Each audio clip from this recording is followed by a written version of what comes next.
Mas pinaigting na marijuana eradication. Nasamsam ang mahigit 3 milyong pisong halaga ng tuyong dahon ng marijuana sa loob ng isang sasakyan sa La Trinidad, Benguet.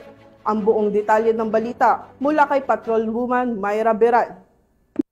Ng mga otoridad ang humigit kumulang 30 piraso ng tubular na tuyong dahon ng marijuana sa isinagawang operasyon sa loob ng isang nakaparadang Toyota Fortuner sa Barangay Road, Housing Phase 2, Upper Wangal, La Trinidad, Benguet.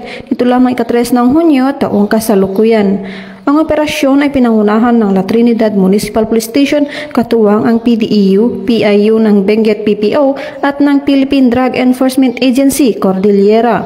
Ang mga kontrabando ay tumitimbang ng 30,000 gramo o 30 kilo at tinatayang nagkakalaga ng 3,600,000 pesos.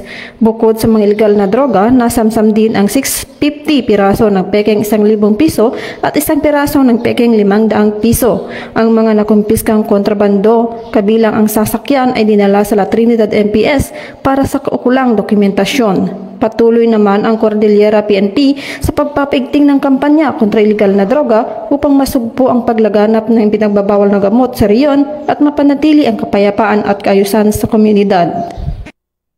Mula dito sa Baguio City, ako ang inyong PNN correspondent, Patrolwoman Mayra Beran, alagad ng batas, tagataguyod ng Balitang Pulis.